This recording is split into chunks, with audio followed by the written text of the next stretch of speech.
ఈనాడు ప్రజాపాలన, ప్రజలు కోరుకున్న పరిపాలన ఈ రోజు పేదలకు అందుబాటులోకి వచ్చింది. మిత్రులారా, ఆదిలాబాద్ జిల్లా అంటే నాకెప్పుడు ప్రత్యేకమైన అభిమానం. ఎందుకంటే ఈ ప్రాంతము పోరాటానికి, పౌరుషానికి గడ్డ. ఆనాడు జల్ జంగల్ జమీనుతో కొమరం భీముడు కొట్లాడినా, లేదా రామ్జీ గోండు తన పౌరుషాన్ని ప్రదర్శించిన 1000 ఊర్ల మర్రి సజీవ సాక్ష్యంగా ఈ ప్రాంతంలోనే ఉంది. ఆనాడు ఈ ప్రాంత అడవి కోసము, ఈ ప్రాంత నీళ్ల కోసము, ఈ ప్రాంత భూమి కోసము కొట్లాడి ఆదర్శంగా నిలబడ్డ ప్రాంతమే ఆదిలాబాద్ ప్రాంతం. రామ్జీ గోండ్ కొమరం భీముడిని ఆదర్శంగా తీసుకొని పోరాటాలు చేసి సాధించుకున్న తెలంగాణ రాష్ట్రంలో అత్యంత వెనుకబడిన ఆదిలాబాద్ జిల్లాకు ఎంతో న్యాయం జరగాలి. కానీ జరగాల్సినంత న్యాయము, రావాల్సినన్ని నీళ్లు, చేయాల్సినంత అభివృద్ధి ఉమ్మడి ఆదిలాబాద్ జిల్లాలో జరగలేదు. అందుకే ఆదిలాబాద్ జిల్లాను పాలమూరు జిల్లాకెంత ప్రత్యేకంగా నేను ఏ ప్రాంతం నుంచి అయితే వచ్చినో ఆ ప్రాంతానికి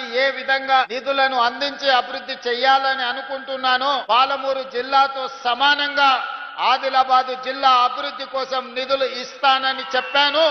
ఖచ్చితంగా ఈ ప్రాంతానికి నిధులు ఇవ్వడమే కాదు, పరిశ్రమలను మంజూరు చేసి ఈ ప్రాంతాన్ని అభివృద్ధి చెయ్యాలని మా ప్రభుత్వము ఉక్కు సంకల్పంతో ముందుకు వెళ్తుంది. మిత్రులారా, ఈనాడు ప్రారంభించుకున్న చనాక కొరాట కావచ్చు, లేకపోతే సదర్మట్ బ్యారేజ్ కావచ్చు, ఈ ప్రాజెక్టులన్నీ కూడా 10 సంవత్సరాలలో అనుకుంటే ఎప్పుడో పూర్తయి ఈ ప్రాంతానికి న్యాయం జరిగి ఉండేది. కానీ ఏదైనా కారణం ఏమైనా ఉండొచ్చు, ఆ 10 సంవత్సరాలలో పూర్తి కాలేదు. కాబట్టి పెద్దలు ఉత్తమ్ కుమార్ రెడ్డి గారు సాగునీటి ప్రాజెక్టుగా మంత్రిగా బాధ్యత చేపట్టిన తర్వాత ప్రత్యేకమైన దృష్టి పెట్టి భూసేకరణకు నిధులను మంజూరు చేసి ఈనాడు ఈ ప్రాజెక్టులను పూర్తి చేసుకోవడం జరిగింది. కానీ ఇది ఆదిలాబాద్ అభివృద్ధికి సరిపోదు. ఇంతకుముందు మిత్రులు మహేశ్వర్ రెడ్డి గారు, పెద్దలు పార్లమెంట్ సభ్యులు నగేష్ గారు చాలా విషయాలు ఈ రోజు ప్రస్తావనకు తీసుకొచ్చారు. వెడమ బొజ్జు గారు నా దృష్టికి చాలా అంశాలు తెచ్చారు. రామారావు పటేల్ గారు చాలా విషయాలను ప్రస్తావించడం జరిగింది. అందుకే ఈనాడు ప్యాకేజ్ నెంబర్ 27 కావచ్చు,